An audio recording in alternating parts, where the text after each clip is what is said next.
¿Alguna vez te has detenido a pensar si lo que cantas en la iglesia realmente honra a Dios? Muchas veces elevamos nuestras voces sin reflexionar en lo que estamos proclamando.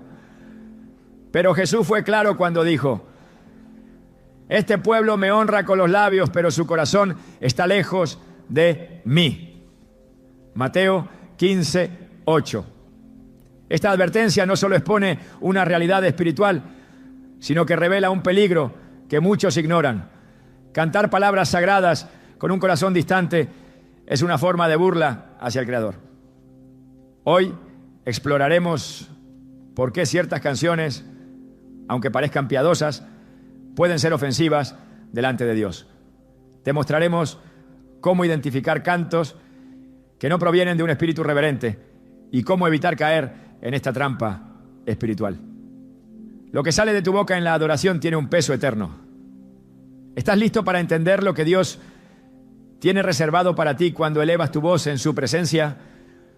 Cuando alguien canta en la iglesia desde el altar o entre los bancos, pocos piensan que ese acto aparentemente simple y cotidiano puede convertirse en una ofensa directa contra el Dios al que dicen adorar. Pero la Escritura es clara. Jesús no dejó espacio para la ambigüedad cuando dijo: este pueblo me honra con los labios, pero su corazón está lejos de mí. Mateo 15:8. Y es en esta frase que se revela un principio que transforma por completo lo que entendemos por adoración. Dios no escucha las voces, escucha los corazones. No busca el sonido afinado, sino la pureza interna. Y cuando alguien canta en su nombre sin integridad, sin verdad y sin temor reverente, no está adorando, está blasfemando. El acto de cantar al Señor no es una simple expresión artística o una tradición dentro del culto dominical. Es una declaración espiritual, una entrega de lo que hay en lo más profundo del alma.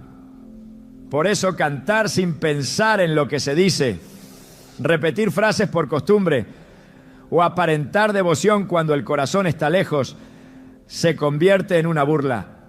Y la palabra de Dios no pasa por alto este tipo de actitud.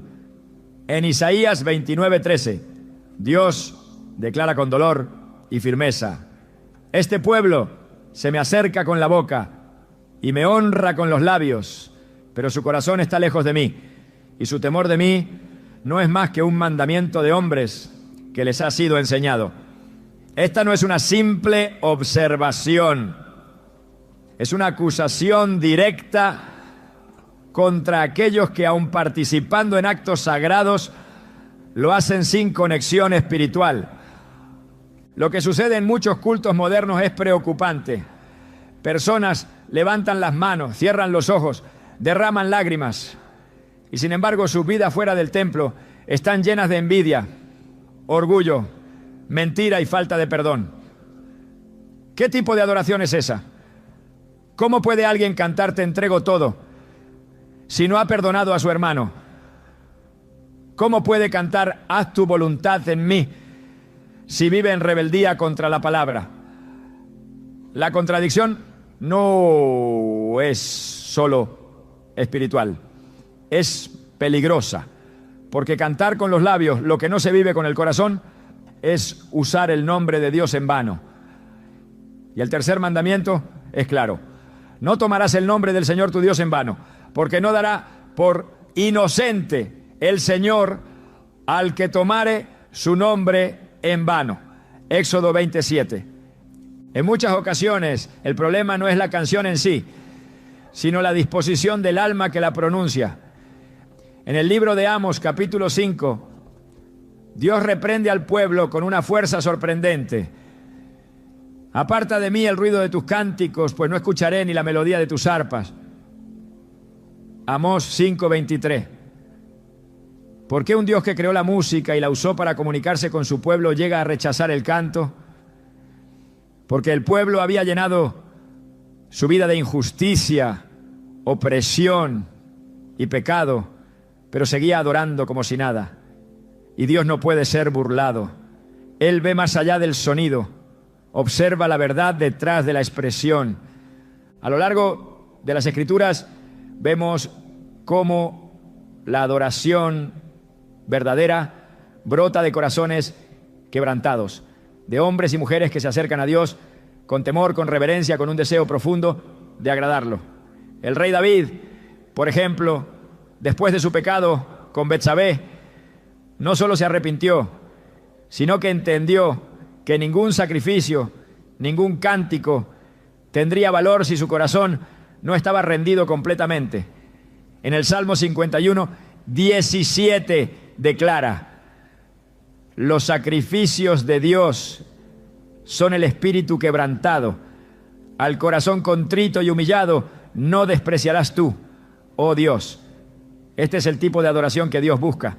No la que impresiona a los hombres, sino la que nace de la sinceridad absoluta delante del Creador. Y es aquí donde debemos detenernos a reflexionar. ¿Qué pasa cuando cantamos algo que no creemos? Cuando repetimos una letra solo porque es popular o porque nos gusta la melodía, pero en realidad nuestro corazón no lo siente ni lo vive. El peligro no es pequeño. En Hechos 5 encontramos la historia de Ananías y Zafira. Ellos no cantaron una mentira, pero ofrecieron algo falso delante de Dios. Mintieron sobre su entrega, pretendieron haber dado todo, cuando en realidad se reservaron parte. Y por esa hipocresía espiritual cayeron muertos en presencia de los apóstoles. Si Dios fue tan severo con quienes mintieron con una acción, ¿qué podemos esperar cuando mentimos con nuestras palabras? Y más aún cuando esas palabras están dirigidas a Él. Cantar con el corazón alejado de Dios es participar de un acto santo de forma profana. Es como presentar fuego extraño en el altar, como hicieron Nadab y Abiú en Levítico 10. Ellos eran sacerdotes, conocían los rituales, pero decidieron adorar a su manera, no según las instrucciones divinas, y la consecuencia fue inmediata. Y salió fuego de delante del Señor y los consumió. Esto nos enseña que no podemos acercarnos a Dios como queramos, ni cantar como nos plazca. La adoración debe ser conforme a su voluntad, no a nuestras emociones o gustos. En la historia de Caín y Abel también vemos este principio. Ambos ofrecieron sacrificios, pero solo uno fue aceptado. ¿Por qué? Porque Abel ofreció con fe y desde un corazón recto, mientras que Caín lo hizo por obligación o conveniencia. De nada sirve cantar si tu corazón está lleno de resentimiento, celos, orgullo o incredulidad. De nada sirve elevar una canción si antes no has inclinado tu alma. La adoración verdadera comienza mucho antes de que la música suene. Comienza en la vida diaria, en las decisiones ocultas, en la obediencia cuando nadie te ve. Uno de los ejemplos más potentes sobre la diferencia entre el canto verdadero y el falso lo encontramos en el Nuevo Testamento. En Hechos 16, Pablo y Silas fueron encarcelados injustamente. Estaban heridos, encadenados en una prisión oscura y húmeda. Y aún así a medianoche comenzaron a orar y cantar himnos a Dios. Ellos no necesitaban un micrófono, una pista musical ni un grupo de alabanza. Su canto no dependía de circunstancias externas, sino de una conexión interna con el Espíritu Santo. Y el resultado fue sobrenatural. De repente se produjo un gran terremoto, de tal manera que los cimientos de la cárcel se sacudieron y al instante se abrieron todas las puertas y las cadenas de todos se soltaron. Hechos 16, 26. Ese es el poder de un canto puro, sincero, nacido de la fe y el quebranto.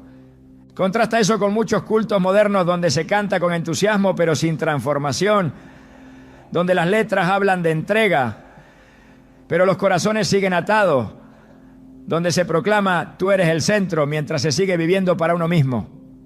No se trata de entonar frases correctas, sino de vivir una vida coherente con lo que se canta. De lo contrario, nuestras canciones se convierten en ruido para Dios. La alabanza verdadera no comienza en el culto, sino en el carácter. No se mide por decibeles, sino por fruto. Jesús lo dijo claramente: por sus frutos los conoceréis. Mateo 7:16. Si alguien canta con fervor, pero trata mal a su familia, si canta con lágrimas, pero guarda rencor, si canta haz tu voluntad, pero vive en desobediencia, su canto no tiene valor espiritual, porque Dios no escucha el sonido, escucha la verdad detrás de ese sonido. Y si no hay verdad, si no hay entrega real, ese canto se vuelve una afrenta, una burla que hiere el corazón santo de Dios. En el libro de Malaquías, Dios reprende a los sacerdotes que ofrecían sacrificios manchados, animales enfermos, ofrendas despreciables, y les dice: oh, si hubiera entre vosotros quien cerrara las puertas para que no encendierais mi altar en vano. No tengo contentamiento en vosotros, dice Jehová de los ejércitos, ni de vuestra mano aceptaré ofrenda. Malaquías 1:10. Qué declaración tan fuerte. Dios preferiría que el templo se cerrara antes que seguir recibiendo ofrendas falsas. ¿Y qué crees que diría hoy si al mirar nuestras iglesias viera que muchos están cantando con corazones impuros solo por costumbre, emoción o rutina? El Espíritu Santo nos llama a examinar el origen de nuestra alabanza. No es suficiente cantar bien ni saberse todas las letras. Lo que Dios quiere es un corazón rendido, limpio, contrito. La mujer samaritana, en su encuentro con Jesús, intentó desviar la conversación hablando de lugares de adoración. Pero Jesús le dijo: los verdaderos adoradores adorarán al Padre en espíritu y en verdad, porque también el Padre tales adoradores busca que le adoren. Ya era usado 23. No se trata de cantar bonito ni de seguir modas musicales cristianas. Se trata de adorar en espíritu, conectados con el corazón de Dios y en verdad, con integridad de vida. Cantar sin integridad es mentir, y Dios aborrece la mentira, especialmente cuando se disfraza de devoción. Por eso es vital que antes de cada culto, antes de cada canción, nos preguntemos: ¿estoy diciendo esto porque lo creo o solo porque suena bien? ¿Estoy adorando con verdad o representando un personaje espiritual que solo existe los domingos? El canto es un lenguaje del alma, y lo que el alma no cree no debe cantar. No se trata de perfección, sino de sinceridad. Dios no espera que seas impecable, pero sí espera que seas honesto. Que si cantas te entrego todo, lo digas porque lo estás haciendo. Que si cantas haz tu voluntad, sea porque estás dispuesto a obedecer, aunque duela. Esa es la alabanza que sube como incienso agradable, que toca el cielo y transforma la tierra. Y si alguna vez te das cuenta de que estás a punto de cantar algo que no vives, no lo cantes, guarda silencio, arrepiéntete, habla con Dios. Él prefiere tu silencio genuino que una canción falsa. Prefiere una lágrima de quebranto que 1000 voces fingidas. Porque para Él el corazón importa más que la melodía. Hay canciones que conmueven a la congregación, que mueven emociones, que hacen llorar y levantar las manos. Sin embargo, no toda letra que parece espiritual está alineada con la palabra de Dios. Y cuando una iglesia entona frases que distorsionan la verdad bíblica, lo que se canta no edifica, contamina.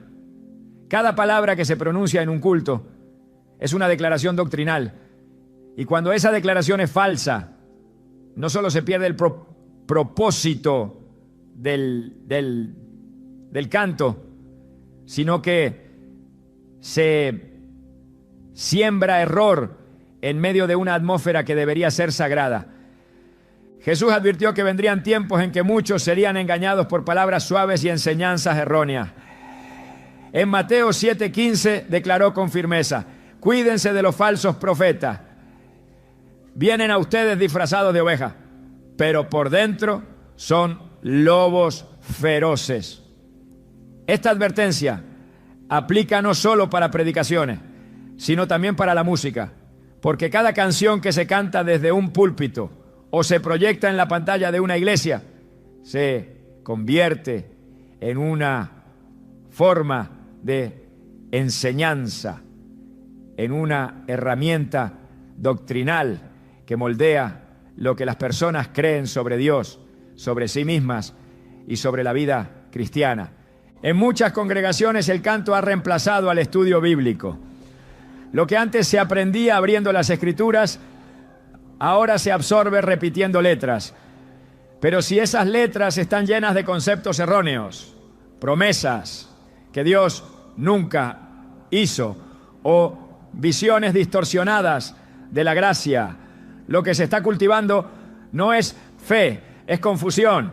El apóstol Pablo lo vio venir y por eso en 2 Timoteo 4:3-4 dijo: porque llegará el tiempo en que no soportarán la sana doctrina, sino que teniendo comezón de oídos, se amontonarán maestros conforme a sus propias pasiones y apartarán de la verdad el oído y se volverán a los mitos. Esta profecía describe exactamente lo que ocurre cuando una iglesia canta lo que desea escuchar, no lo que Dios ha dicho. Una letra que pone al hombre en el centro, que exalta los sentimientos por encima de la verdad, que presenta a Dios como un sirviente de nuestros deseos y no como el Señor soberano. Es una letra peligrosa, porque lo que se repite en alabanza no solo emociona, también moldea la fe. El corazón es influenciado por lo que la boca declara. Proverbios 18:21 lo afirma sin titubeos. La muerte y la vida están en poder de la lengua, y los que la aman comerán de sus frutos.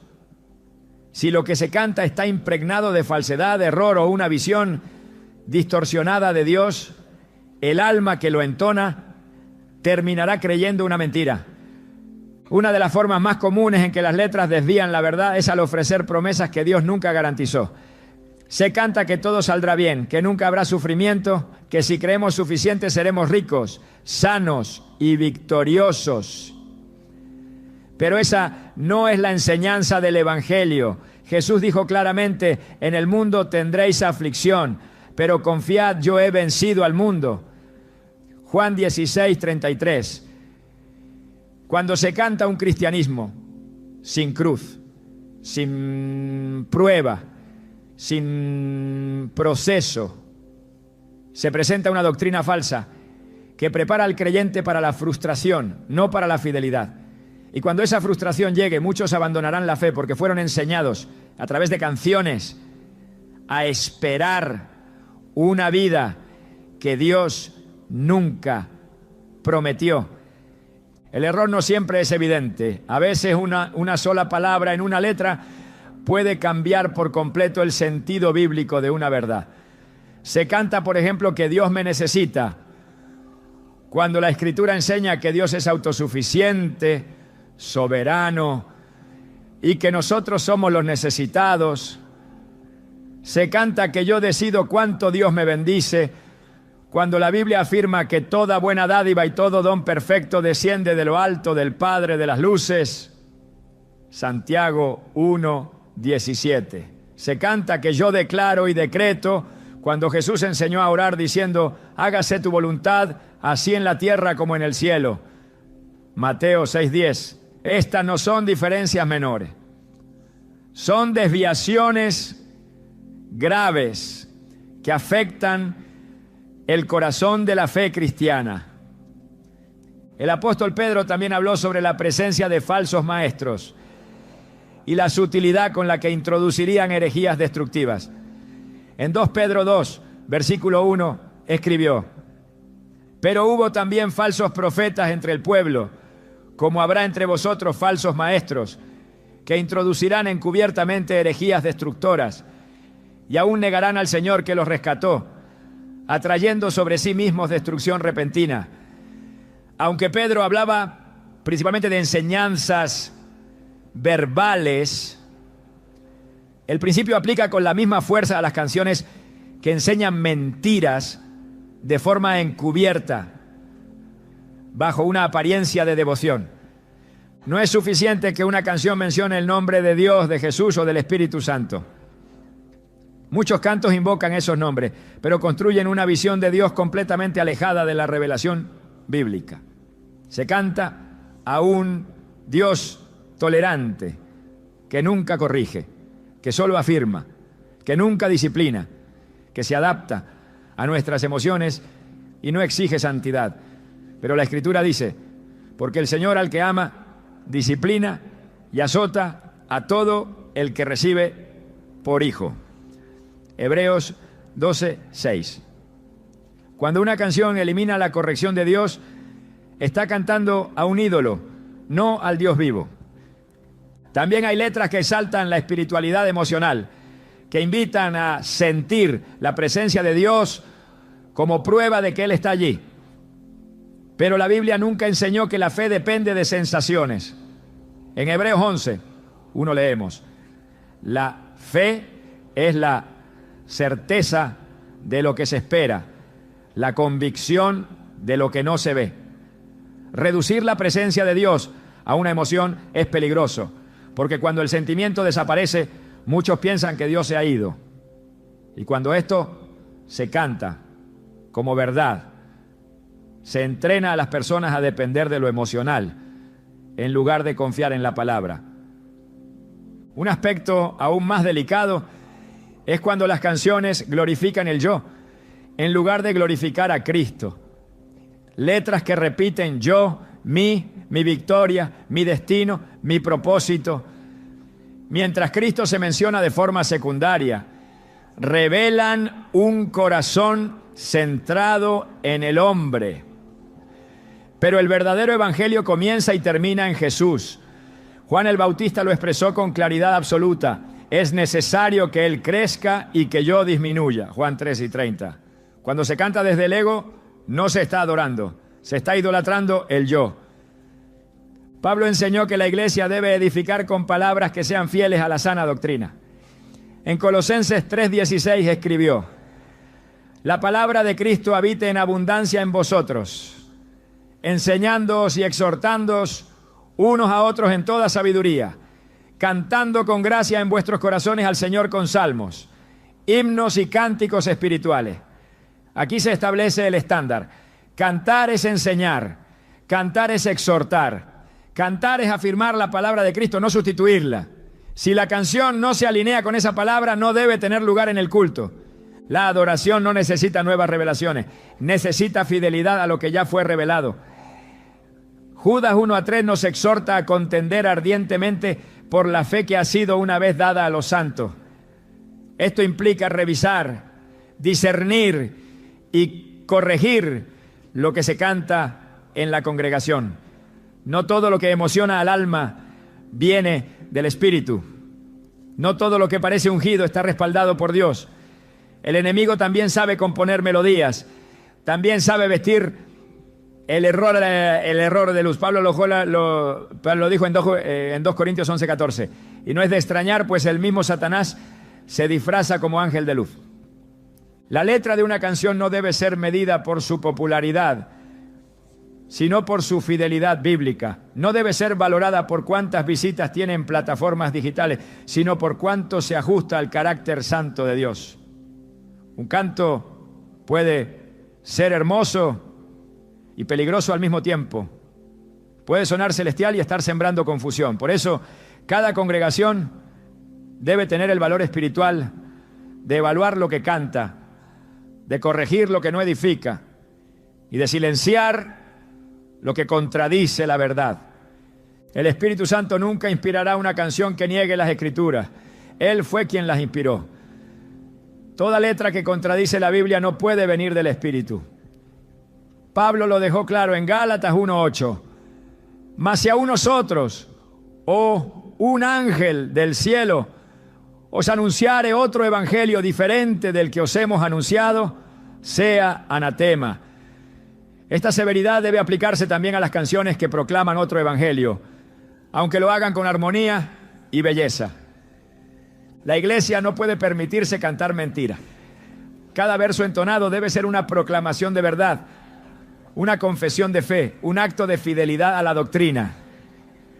Si el canto se convierte en un espacio de error, toda la adoración pierde su pureza. El pueblo de Dios no fue llamado a entretenerse ni a emocionar a las multitudes, sino a exaltar la gloria de su Salvador, con verdad y reverencia. Cuando la letra se alinea con la palabra, el canto tiene poder. Pero cuando se desvía, el canto deja de ser adoración y se convierte en contaminación espiritual. Por eso cantar cualquier cosa en el culto no es inofensivo, es una decisión que puede honrar a Dios o burlarse de Él. Hay una realidad invisible que muchos ignoran cuando se disponen a cantar en un culto. Mientras los instrumentos suenan y las voces se elevan, algo mucho más profundo sucede en el ámbito espiritual. La adoración verdadera no es un acto artístico ni una presentación musical, es un campo de batalla donde se declara la soberanía de Dios, se rechaza al enemigo y se libera poder divino. Cantar con ligereza, cantar sin conciencia espiritual, cantar como si fuera un espectáculo, es exponer el altar a una profanación, porque allí donde debería estar la gloria se instala el ruido, y donde debería haber un clamor que abre los cielos, se levanta un eco vacío que no traspasa el techo. El pueblo de Dios siempre ha tenido en la alabanza una de sus armas más poderosas. En 2 Crónicas 20, el rey Josafat enfrentaba una amenaza abrumadora. No recurrió primero a ejércitos ni estrategias humanas, sino que buscó al Señor. Y cuando llegó el momento de ir al combate, no puso guerreros al frente de la línea, sino cantores.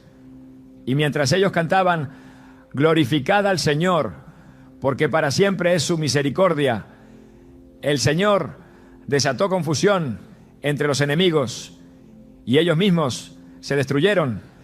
El enemigo fue derrotado no por espadas, sino por cánticos, porque en la dimensión espiritual, una canción cantada desde la fe puede sacudir los cimientos del infierno. Pero no toda música mueve los cielos. Solo la adoración que nace del Espíritu y está alineada con la verdad tiene ese poder. La adoración que se hace para impresionar a la audiencia, para recibir aplausos, para generar emoción, no tiene autoridad en el mundo espiritual. Cuando se canta como un espectáculo, se desactiva el poder del altar, porque Dios no respalda el ego, no unge la vanidad, no se manifiesta en lo superficial. Jesús dijo, Dios es espíritu, y los que le adoran en espíritu y en verdad es necesario que adoren. Juan 4:24. Esa necesidad implica una exclusividad. Solo así la adoración se convierte en una declaración de guerra contra las tinieblas. Cuando la iglesia canta con entendimiento, las cadenas se rompen. Así ocurrió en Hechos 16. Pablo y Silas, encarcelados injustamente en lo profundo de una prisión romana, heridos, humillados, decidieron no quejarse, no murmurar, no desanimarse. Decidieron cantar, y mientras oraban y entonaban himnos, las puertas de la cárcel se abrieron y las cadenas cayeron. No fue un concierto, fue una batalla espiritual ganada en la alabanza. Las paredes de piedra no pudieron contener el poder que emanó de esos cánticos, porque cuando se canta con fe, incluso en medio del dolor, el cielo responde. Por eso, trivializar el canto en el culto es entregarle el arma al enemigo. Cuando lo sagrado se convierte en un show, se desactiva el potencial espiritual. En Ezequiel 28 se describe a Lucifer como un ser creado con instrumentos incorporados en su ser. Su diseño original estaba hecho para la adoración, pero cuando quiso usar la adoración para exaltarse a sí mismo, fue echado del cielo. El orgullo contaminó la música. Lo que estaba destinado a glorificar a Dios, se convirtió en un vehículo de rebelión. Desde entonces, Satanás ha utilizado la música para desviar, para distraer, para pervertir lo santo. Por eso, donde hay adoración sin espíritu, sin verdad y sin santidad, él se infiltra. En muchas iglesias, lo que debería ser un altar se ha convertido en una tarima. Lo que debería ser una ofrenda se ha convertido en una producción. Luces, humo, vestuarios, coreografías. El pueblo aplaude, se emociona, llora, pero el cielo guarda silencio, porque la adoración no es para conmover a los hombres, sino para mover la voluntad de Dios.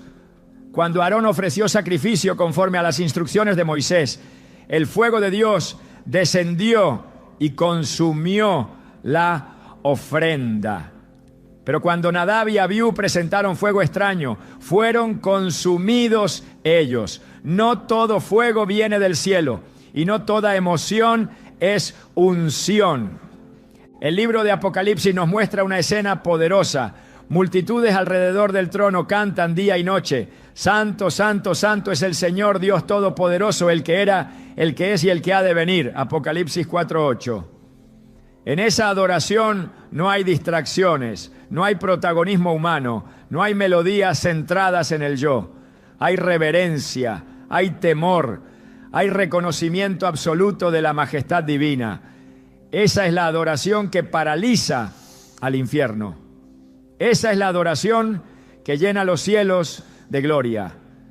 Todo lo demás, todo lo que busca entretener, distraer o complacer a la carne, es ruido sin peso eterno. La iglesia necesita recuperar el sentido de urgencia espiritual cada vez que canta. El culto no es un ensayo musical, es una reunión de guerra. Cada nota, cada palabra, cada melodía debe estar impregnada de propósito. No se canta para llenar un espacio en el programa. Se canta para declarar que Dios reina, que Jesús es Señor, que las tinieblas han sido vencidas. Se canta como lo hacían los levitas, designados exclusivamente para ministrar al Señor con pureza, vestidos de santidad, consagrados por completo. No había improvisación, no había descuido, porque entendían que lo que hacían afectaba el mundo espiritual. En el desierto, cuando Moisés edificó el tabernáculo conforme a las instrucciones de Dios, cada detalle fue supervisado por el Espíritu. No se permitía improvisación en lo que era sagrado. Los cantos, los instrumentos, los sacrificios, todo tenía un orden. Porque la presencia de Dios no habita en el desorden, ni en la ligereza, ni en lo carnal. Y si esto fue así bajo el antiguo pacto, ¿cuánto más bajo el nuevo pacto? Sellado con la sangre del Cordero, deberíamos acercarnos al altar con temor reverente, sabiendo que el que preside el culto no es el líder de alabanza, sino Cristo mismo. Cuando una congregación canta desde el alma, pero sin el espíritu, está peleando con armas sin filo. Cuando se canta por rutina y no por revelación, se convierte en una actividad religiosa sin impacto. Jesús dijo que sin Él nada podemos hacer. Eso incluye cantar. Solo cuando el Espíritu Santo guía el canto, hay fruto. Solo cuando la verdad de la palabra sustenta la melodía, hay edificación. Y solo cuando el corazón está rendido, el cielo se abre. En 2 Reyes 3, el profeta Eliseo fue llamado a profetizar en un momento crítico. Pero antes de hablar, pidió que le trajeran un músico. Y mientras el músico tocaba, la mano del Señor vino sobre Eliseo. La música no era decorativa, era un canal para la presencia de Dios. No era un relleno litúrgico, era una preparación espiritual. Pero no cualquier música, no cualquier sonido. Era una adoración ungida, dirigida, consagrada. Esa es la música que libera palabra profética, que abre los cielos, que prepara el terreno para la intervención divina. Hoy muchas iglesias han confundido lo ungido con lo popular, confunden emoción con presencia y han hecho del altar un escenario. Pero donde hay espectáculo, Dios no se manifiesta. Cuando Salomón terminó de orar y el templo fue dedicado, descendió fuego del cielo y la gloria del Señor llenó la casa, al punto que los sacerdotes no podían ni entrar. 2 Crónicas 7, 1-2. No hubo espectáculo, hubo reverencia, no hubo entretención, hubo gloria. En el Nuevo Testamento, Pablo y Silas no cantaron para animarse mutuamente. Cantaron porque sabían que la alabanza es una herramienta de guerra. Cantaron porque entendían que en medio del dolor Dios se glorifica cuando se le exalta. No buscaron sentirse bien. Buscaron honrar al Altísimo y Dios respondió con terremoto, con libertad, con salvación. Así opera el cielo. Cuando la adoración es genuina, las prisiones se abren, los corazones se quebrantan y las cadenas espirituales se rompen. El enemigo no teme a la música, teme a la alabanza verdadera, teme a un pueblo que canta con verdad, porque sabe que la adoración dirigida al Cordero lo desplaza, lo desarma, lo expone. En la tentación del desierto, Satanás ofreció a Jesús todos los reinos del mundo a cambio de una sola cosa: adoración. Todo esto te daré si postrado me adoras.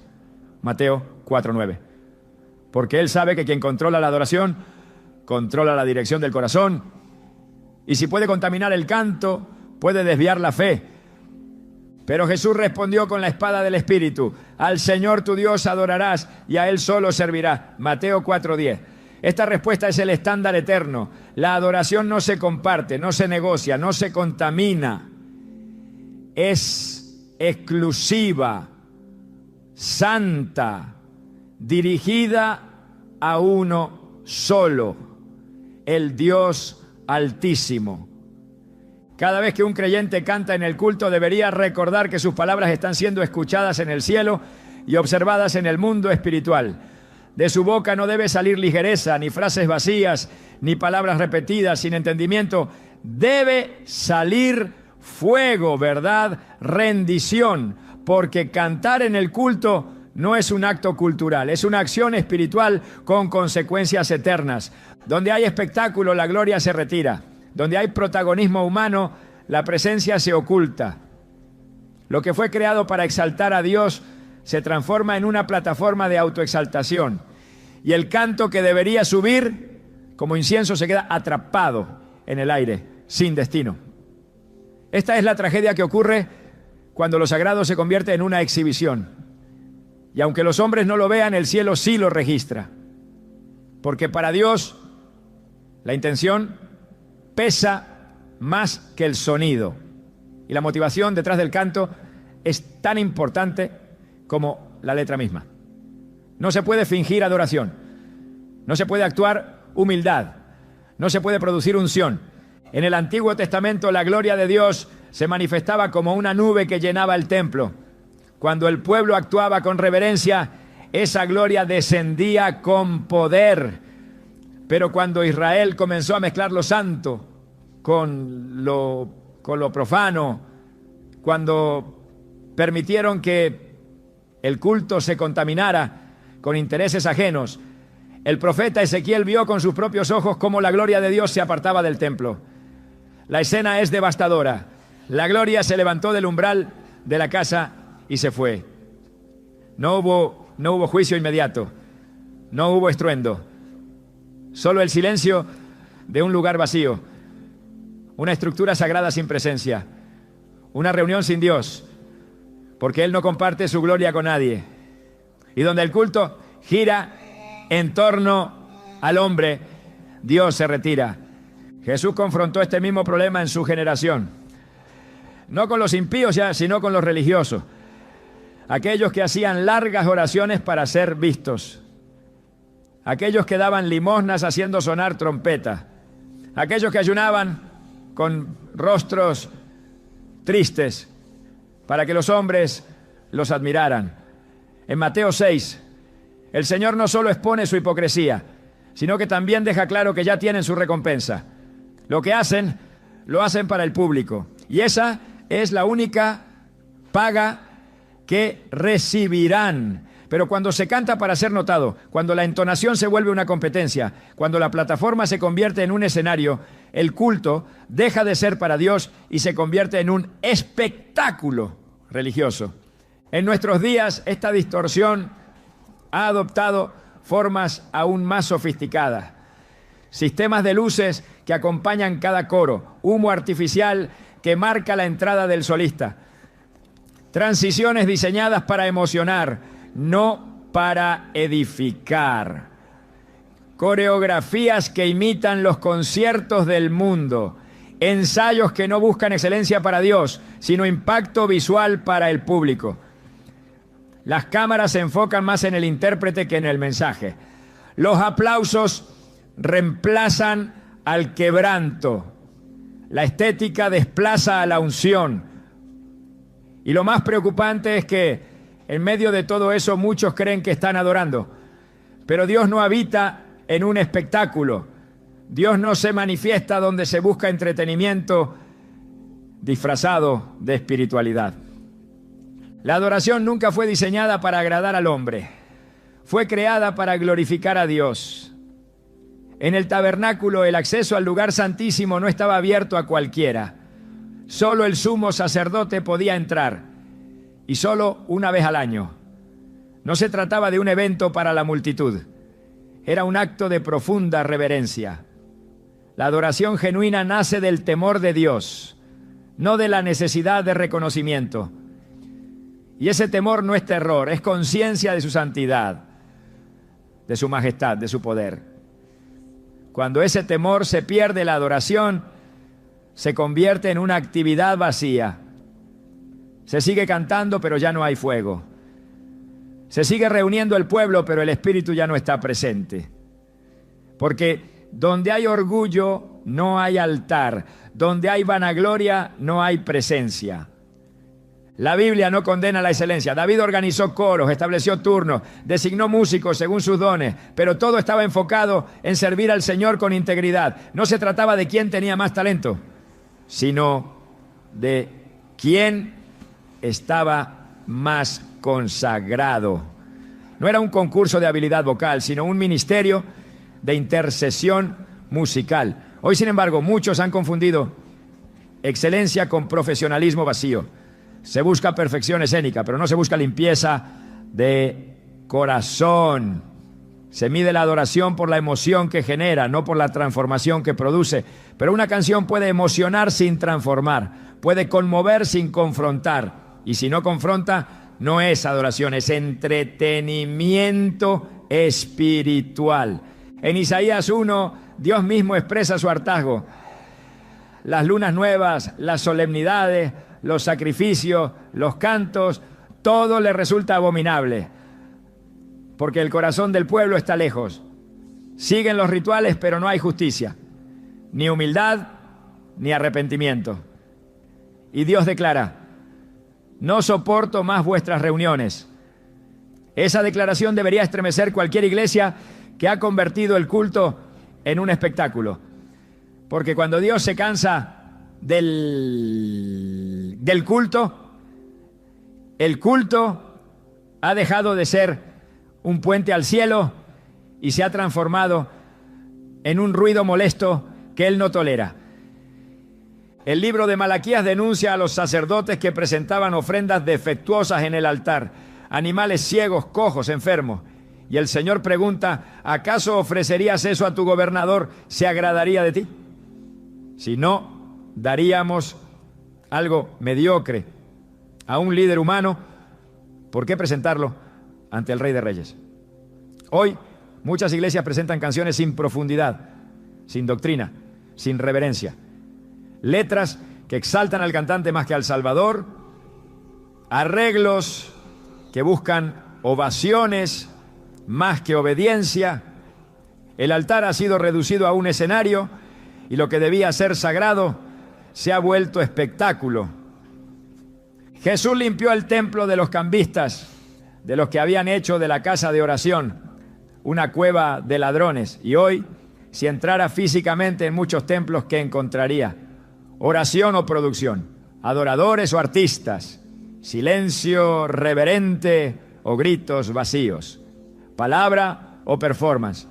El mismo celo que lo movió a volcar las mesas lo mueve aun cuando ve que su nombre es usado para glorificar al hombre. La adoración no puede ser mercantilizada, no puede ser manipulada, no puede ser convertida en un producto para consumo masivo, porque el Dios al que se canta es fuego consumidor. El pueblo de Israel conocía la diferencia entre espectáculo y presencia. Cuando el arca del pacto era llevada con irreverencia, como en el caso de Usa, el juicio caía de inmediato, porque el arca representaba la presencia misma de Dios y no se podía tocar, mover o manipular a voluntad. Solo podía ser llevada según el orden establecido por el Señor. Hoy el canto en el culto debería ser tratado con ese mismo respeto. Cada letra, cada nota, cada gesto debería ser ofrecido con temor, sabiendo que no se canta ante hombres, sino ante un Dios santo, justo, celoso de su gloria. Los fariseos hacían todo para ser vistos por los hombres. Jesús los denunció públicamente llamándolos sepulcros blanqueados. Su apariencia era impecable, pero por dentro estaban llenos de muerte. En el canto también puede ocurrir lo mismo. Una voz afinada, una interpretación emotiva, una puesta en escena impactante, pero detrás un corazón vacío, una vida desconectada de la fuente, una intención contaminada por el deseo de ser admirado. El sepulcro puede estar bien pintado, pero sigue siendo sepulcro. La música puede estar bien ejecutada, pero si no nace del Espíritu no tiene valor ante Dios. En primera epístola a los Corintios 13, Pablo lo expresa con precisión. Si hablo lenguas humanas y angélicas, pero no tengo amor, soy como un metal que resuena o un címbalo que retiñe. Lo mismo se aplica al canto. Si no hay verdad, si no hay humildad, si no hay entrega, entonces lo que suena es solo un ruido, una vibración sin esencia, un eco sin profundidad. Dios no escucha lo que el hombre escucha. Mientras la iglesia aplaude, el cielo puede guardar silencio, porque el juicio de Dios no se basa en la emoción que provocamos, sino en la obediencia que demostramos. El Espíritu Santo no se manifiesta en medio del orgullo, no se mueve donde hay manipulación, no unge lo que ha sido diseñado para la carne. Él habita donde hay quebranto, donde hay verdad, donde hay rendición.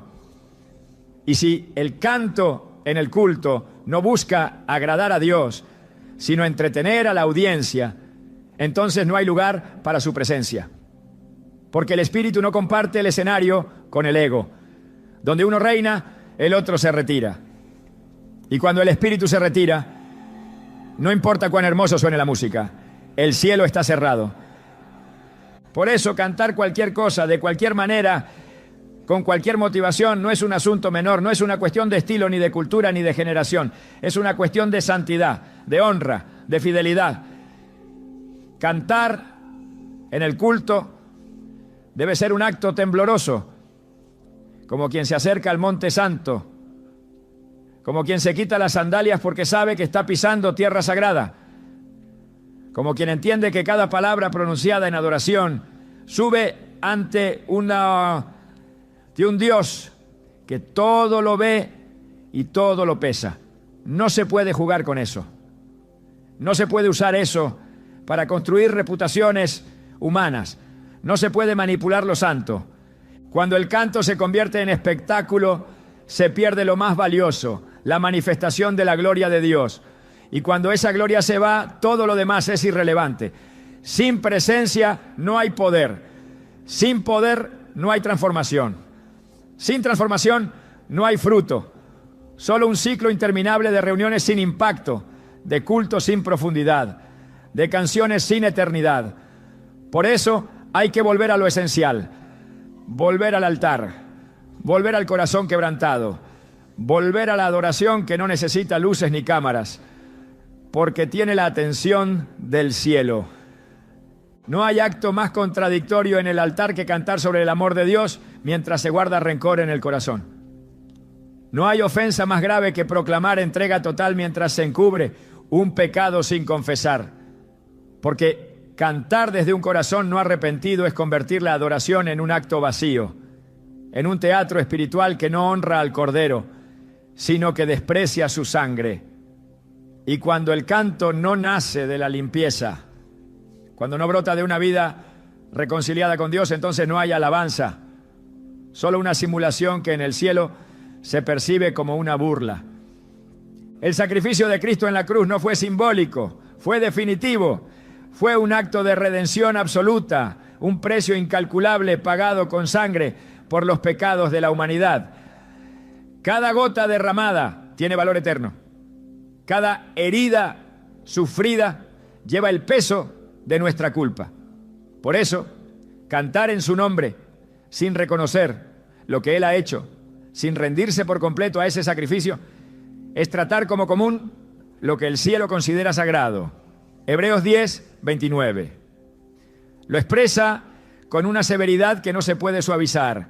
¿Cuánto mayor castigo pensáis que merecerá el que pisoteare al Hijo de Dios y tuviere por inmunda la sangre del pacto en la cual fue santificado, hiciera afrenta al Espíritu de gracia?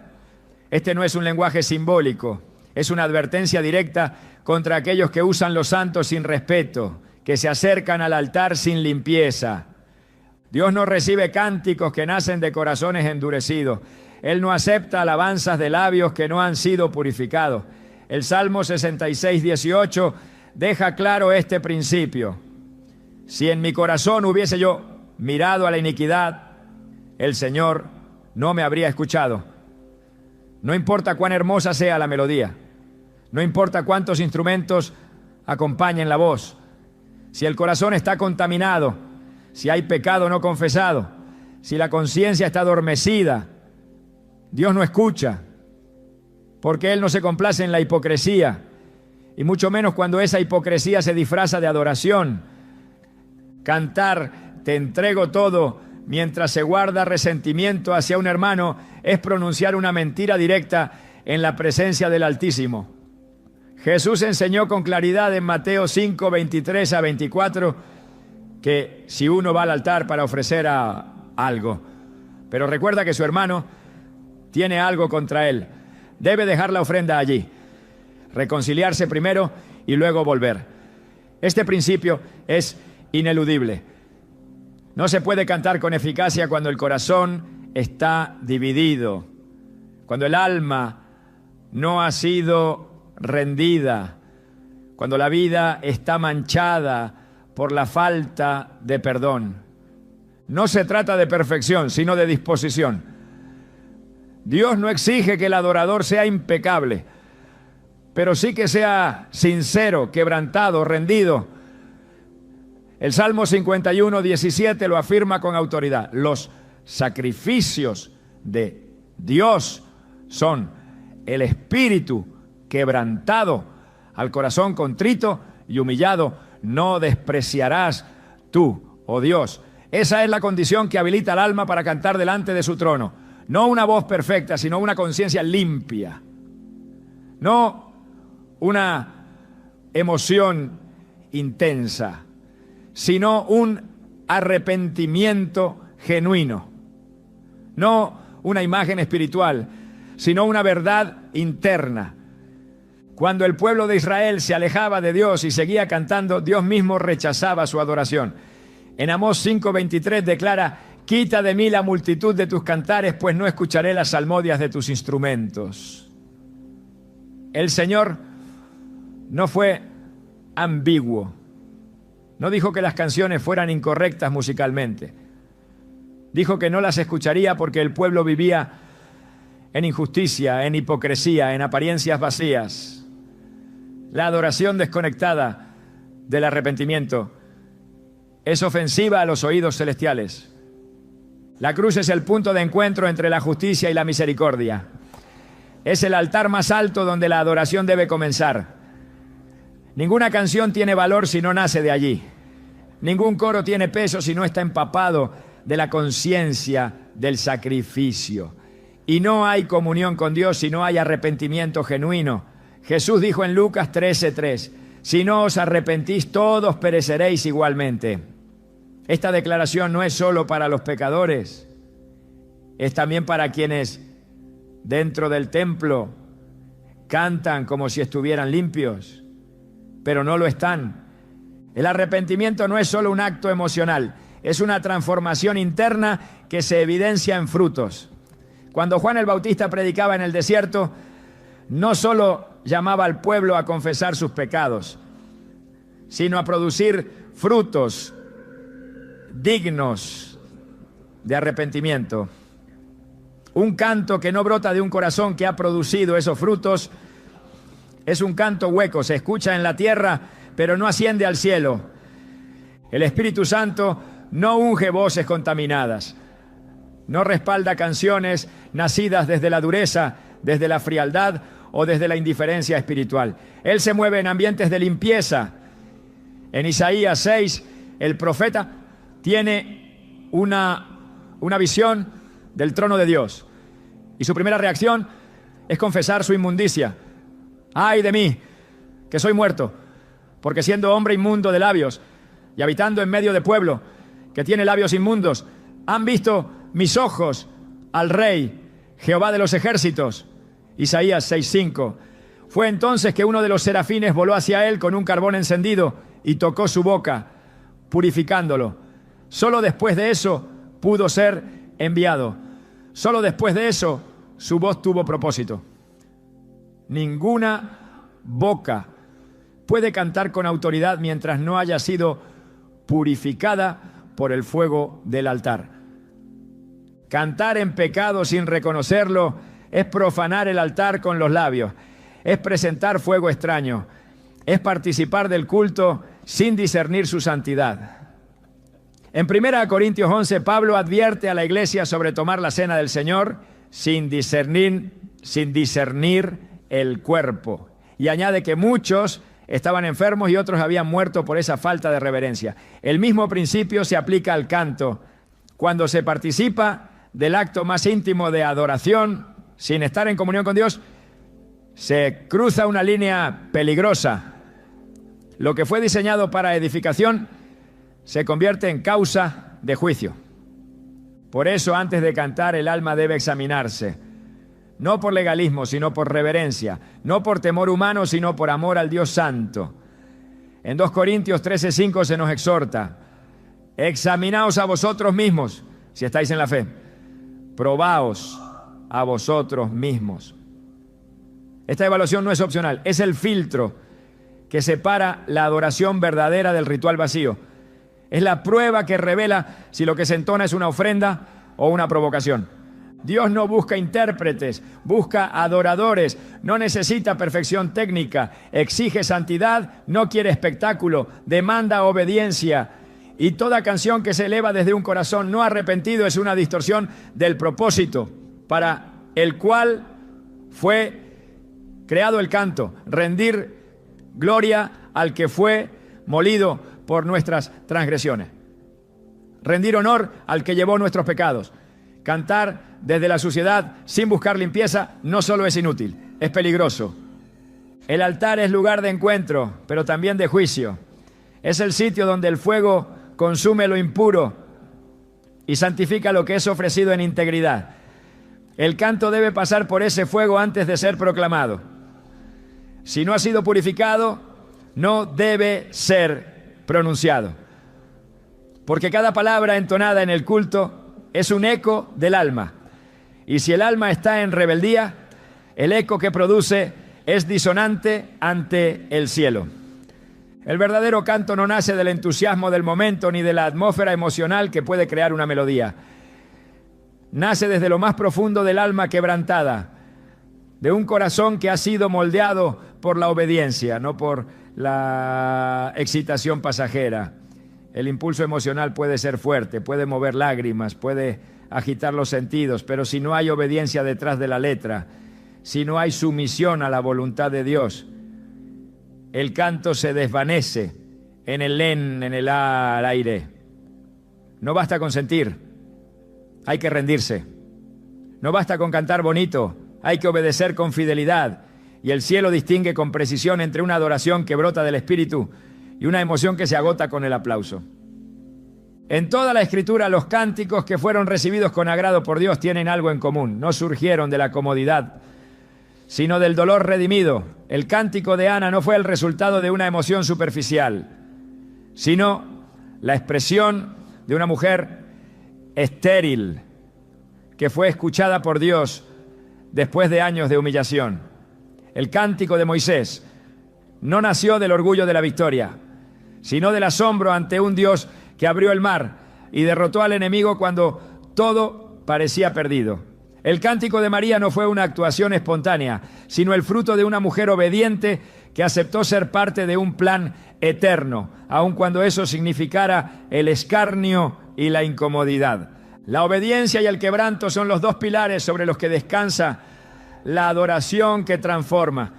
Jesús mismo, antes de enfrentar la cruz, elevó una oración en Getsemaní que no fue acompañada por música, pero que cargaba el peso de una rendición perfecta. No se haga mi voluntad, sino la tuya. Lucas 22:42. Esta frase contiene más verdad que 1000 coros vacíos, porque cantar que se ama a Dios mientras se resiste su bobololú es traicionar el mensaje con los labios. Solo cuando el alma ha sido doblegada por la obediencia, la alabanza se vuelve pura. Dios no se complace en el bullicio, sino en la sinceridad. No se impresiona por la intensidad emocional, sino por el corazón obediente. Samuel fue claro al declarar a Saúl: se complace Jehová tanto en los holocaustos y víctimas como en que se obedezca a las palabras de Jehová. Ciertamente el obedecer es mejor que los sacrificios. 1 Samuel 15:22. Hoy podríamos decir lo mismo. El obedecer es mejor que cualquier canto, por más exaltado que suene. Porque el canto que no está sostenido por obediencia es ruido, pero el canto que nace del quebranto es fuego, y ese fuego es el que Dios enciende con su gloria. Dios no busca coros perfectos, no, sino voces redimidas. Él no se impresiona con el volumen de una canción, sino con la profundidad del alma que la entona. El canto en el culto no es un elemento ornamental ni un relleno litúrgico. Es una declaración espiritual que, si no nace del temor reverente, corre el riesgo de volverse una provocación delante del trono. Porque cada vez que la iglesia se reúne y entona palabras dirigidas al Creador del universo, está invocando un poder que no puede tomarse a la ligera. Y es ahí donde la adoración se convierte en un punto de decisión. O se ofrece con temor y temblor, o se profana con ligereza. Hay algo que muchos no consideran cuando cantan, que la adoración no se queda en la tierra. Cada palabra que pronunciamos en nombre de Dios sube como testimonio.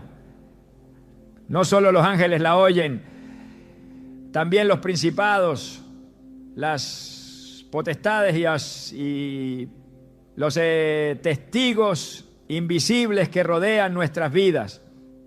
Cuando cantamos algo que no vivimos, no solo estamos mintiendo ante el Altísimo, sino abriendo puertas a la confusión espiritual, porque lo que no se vive no debe proclamarse. Y lo que se proclama sin convicción pierde su poder. En el cielo, la alabanza no es un acto litúrgico, es un ambiente eterno. En la tierra debe ser un reflejo de esa realidad. No una simulación que entretiene al hombre pero deja intacto el corazón. La verdadera adoración no se limita al acto de cantar. Es una postura del espíritu que se manifiesta en cada aspecto de la vida. El creyente que canta con reverencia lo hace porque también vive con reverencia. El que canta con limpieza es el mismo que camina en santidad cuando nadie lo observa. No hay un canto poderoso si no hay una vida alineada. Por eso Dios no está esperando más canciones. Está esperando vidas rendidas que usen el canto como una extensión de su obediencia diaria. Porque el canto no tiene el poder de limpiar lo que la vida ensucia. Solo cuando la vida es consagrada, el canto se vuelve sagrado. Cada vez que subimos al altar para cantar, lo hacemos delante de un Dios que ve lo que el hombre no ve. Y lo que el hombre llama un buen momento de adoración, para Dios puede ser un lamento por la falta de temor. El fuego de Dios no cae sobre lo bonito, cae sobre lo puro. La gloria no se derrama por causa del espectáculo, sino por la entrega. Y el juicio no se aplaza porque una canción fue emotiva, sino porque hubo corazones que se humillaron de verdad. Hoy más que nunca la iglesia necesita volver al silencio que precede al verdadero canto, al silencio donde el alma se examina, donde el corazón se alinea, donde el espíritu se sujeta, porque solo desde ese lugar puede brotar una adoración que no burla a Dios, sino que lo exalta con todo el peso de la verdad. Ese es el canto que el cielo aún está esperando oír.